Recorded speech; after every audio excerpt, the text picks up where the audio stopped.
Hi, thank you very much for taking time to watch this video. I thought it'd be quite nice to do videos this time instead of posts on Facebook or emails, just to mix things up. And sometimes people prefer it being able to watch or listen to someone else speak rather than read the written word. Purpose of the videos I'm creating is just to focus a little bit more on nutrition and hopefully give you a little bit more knowledge and education around this, and provide you some guidance on how best to go forward in that regard in terms of your diet and your nutrition. So, to begin with, I think it's important that we discuss what the definition of an actual diet is.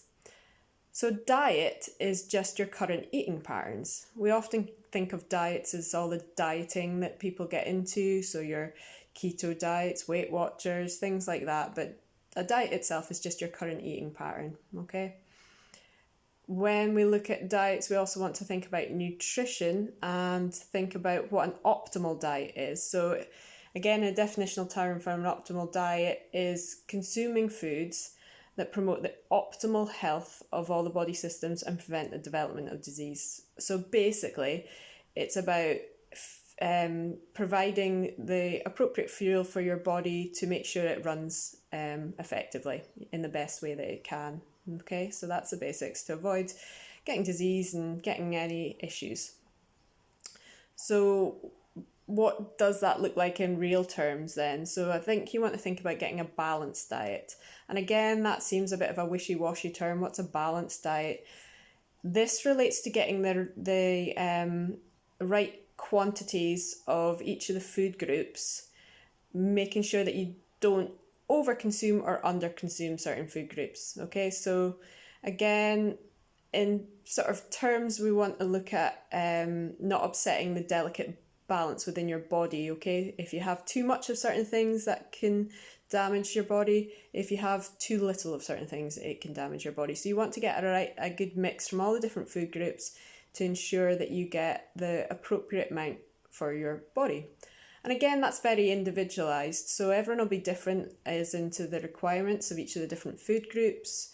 And so you really need to start to get to know what works for you, what doesn't work for you, and just try and make sure that you get moderation in everything.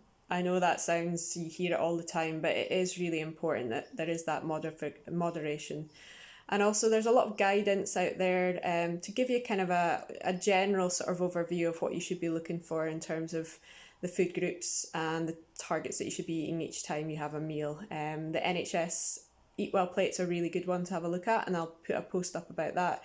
And it gives a nice breakdown of how much of your plate should be vegetables and fruit, how much should be proteins, how much should come from like your breads and pastas and carbohydrates in that respect, and how much from dairy or dairy alternatives and fats as well.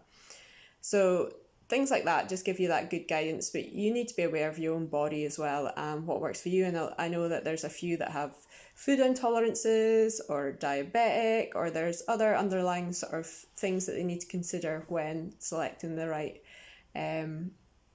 diet for themselves. So that's something to bear in mind.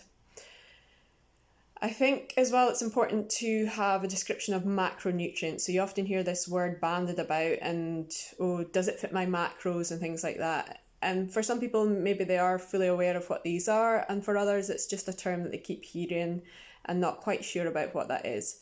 So your macronutrients are nutrients that you need in large amounts. So your body needs these in large quantities. So there are three main macronutrients. You have your carbohydrates, fats, and protein. Okay, so those are three macronutrients. Makes it nice and simple. You only have to remember three. So in terms of the carbohydrates, often they are demonized and people think, oh, carbs are bad, they make me fat and all this sort of stuff. Carbs are essential to your body. This is your essential fuel source. They fuel your aerobic activity and your anaerobic activity. So both energy systems that are used for your when you're exercising and things like that, or just daily living, is fueled by carbohydrates. So carbohydrates can be things like you've got simple carbs, which are like your sugars and things like that, or your complex carbs, which are your breads, pastas, and the usual ones that you can think of. Fruit and veg come under carbohydrates. So again, that just shows you the importance of them, because we're often drummed into us the importance of fruit and veg, and they are carbohydrates. Okay. The other thing that we want to look at is fats. Again, these are often demonized. Something bad, oh God, fat's going to make me fat and things like that. Fat's essential for you as well. So it makes up your cells. It helps regulate your hormones.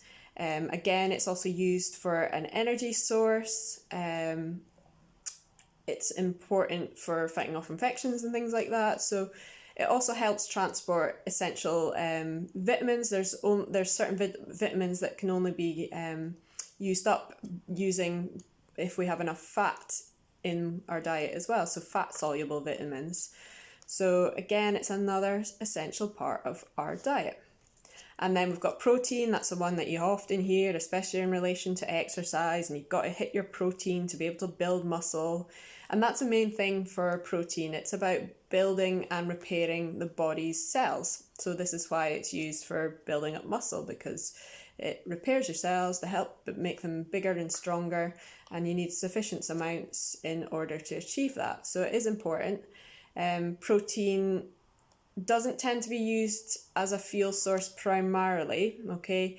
It's used when you've run out of fats and carbohydrates basically in the body, and then your body starts to break down protein to be used as a fuel source. But as I say, this isn't its main function, and that's only in times of desperation, shall we say. So that's something to be considered as well, that fats and carbohydrates are our main source of fuel for the body. And in order to burn fats, we need carbohydrates to do that. So the saying goes, fat burns in a carbohydrate flame. Okay, so you need carbohydrates in order to burn fat. So again, that's something to consider when you think about looking at diets that maybe restrict carbs and restrict fats. I think another important thing to talk about is the sort of quality of food as well. So there's a lot of chat about processed foods, and I would have to say that processed foods aren't always as optimal for your health, because they've gone through a lot of processes that have added in a lot of different things that maybe aren't as optimal for your health as they should be. They are processed in a way to make their shelf life longer, so a lot of additives are added. They're also processed to make them more palatable, so it makes you want them more. They taste good because they've got all this added sugar and salt and things like that, and they're designed in such a way to make you want more. So there's a lot of chemically added things as well that are not exactly optimal for the body, because your body's not built to process them in the same way that we are for proteins, fats and carbohydrates, because they're almost artificially being sort of altered in some way. So this is something I want you to be aware of. So your microwave meals, a lot of your cakes and biscuits and pastries and things like that, they've gone through a lot of manufacturing processes that makes it harder for the body to break it down and can cause quite a lot of issues within the body as well. So that's why you see a lot of people advocating sort of they call it clean eating, but again, that gives you that sort of definition as if it's the best thing in the world, and that foods are good or bad as well. Like, foods aren't good or bad, okay? They do not have morals. You don't see a carrot out there with a wicked intent or anything like that, or a piece of chocolate that's trying to have its murderous way on you and things like that. We label them as such, and then that gives them this sort of power, as if they are trying to do something bad or good to us. Over or under consumption of fruits and vegetables, has its own impact. So if you eat too many of them, that could have a less than optimal effect on your body, just the same as eating not enough of them can. So again, it's all about putting it in context and watching how we speak about food. So as I said, people often demonize carbohydrates, but hopefully you understand from the information I've given you before that carbohydrates are essential to our body's functioning. But again, we see them, oh, carbs are bad. I can't have bread because it's bad. I love bread. I have bread every day. I have toast every day. Does that make me feel like I should be guilty or it's a bad thing? No, I don't feel that way. I know that I enjoy having toast and I just include it in my diet and just take it into consideration and make sure that everything I do is in moderation. So I could quite happily probably sit and eat a whole loaf of bread, but I know that's not going to be optimal for my health. So I just have to be aware of this. And it's about educating yourself and making sure that you have that knowledge behind what you do. And this is why I kind of wanted to create these videos, to kind of help give you that little bit of guidance and information to hopefully help make the choices that'll fit right for you. And as I say, everyone's very different about what their needs and their goals and where they're at just now. So it's important that you remember that, and it's important that you try not compare yourself to others as well. Your day one right now on your sort of journey is completely different to someone that's maybe been doing and thinking about their nutrition for years on end. Just the same as looking at all these social media and magazines where you see that these bodies that you maybe aspire to, you don't see what goes on behind that. You only see those snippets. It's like, I was thinking about this, it's like, how many people do you see on Facebook posting up all the horrible things that are happening in their life and the sort of maybe the rubbish that happened when they're on holiday? More often than not, you'll see all these beautiful glamorous pictures of all the fun that they've had and the good times, and you don't see the reality behind some of the events that went on behind that picture. There is a funny story. I was thinking about this when I was thinking about all the stuff that I wanted to say in your videos and stuff like that, and I was cycling along thinking about what I wanted to tell you guys, and this was one of the things is, be careful about the comparison to others. I've said it before that it's the thief of joy is comparing yourself to others. You should just compare yourself to where you were and where you're going. But anyway, I'm going off on a tangent here. So yeah, I was thinking about that. I was thinking, oh, folk don't actually post a lot of stuff about, the trickier times in life and the reality of these restrictive diets that are on. They're actually making them miserable because they're not going out for social events. They're keeping themselves in. They're obsessing about their calories. They can't enjoy a simple meal without worrying. Their digestive system's all to pot, their hormonal system's all to pot, they've lost their period, they've lost their sex drive, all these different things that can happen from all these restrictive diets. You don't get to see that most of the time, okay? And when I was thinking that, I was thinking, well, it kind of made me think, oh, well, personally myself, I do post stupid stuff that's happened to me and, people think are bad things, but I don't think of them as bad things, all my kymnysnickets.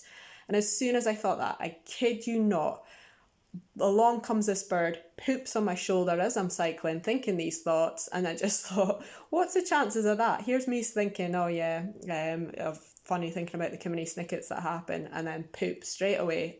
Within that couple of seconds of thinking that, along comes this bird and poops on my shoulder. So yeah, these things happen. But yeah, I divert. Basically, is what I'm trying to say is be careful about your comparisons and your self-image. There's such a whole load of psychology stuff that I could really go off on, but I'm trying to keep these videos nice and short. So just be wary of setting your goals on these aspirations to be like these people, because the reality is if you traded places with them, I don't think you'll find it's as happy as an existence as you think it is. Okay, so that's one of the things I wanted to say. Before I finish this video, another thing I'd like to speak about is just nutrient dense foods and things like that. So going back to the processed food, a lot of these are high calorie, but they don't have a lot of nutrients. So they're, the vitamins, the essential important things that will help your body function. Instead, they're just loaded with stuff that's maybe less than optimal. So as I said, really high in sugars and salts, which salt and sugar and things like that, as I say, these things are required by the body, but not in the quantities that these processed foods are and have within them. So they also, as I said, are very highly palatable, so they make you want more and you never feel that satisfied. So they're dense in terms of their high calorie, but they don't actually provide you a lot of nutrients.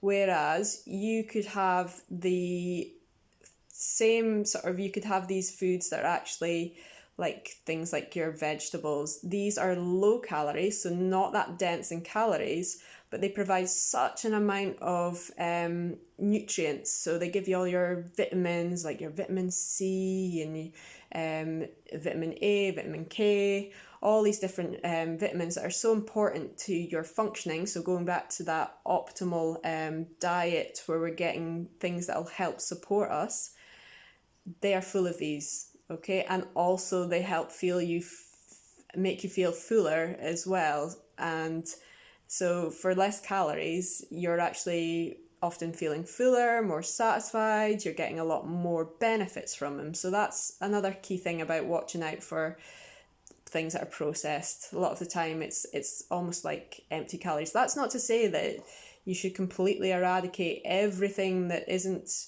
whole foods and natural and things like that. It is important to have a balance, and if we start to kind of take away all the things that we enjoy, life's going to be a little bit miserable. But again, I'll discuss that later on in the following videos. So hopefully that overview, sorry, again, always rant, that, and go off on tangents and things like that, but hopefully it's given you a little bit of an overview. If you've got any questions about this first video, please feel free to drop me a line. I will now move on to the next topic of conversation, which is probably the one that you guys want to know, is what is the best diet for you? Yeah, watch this space. All right, thank you.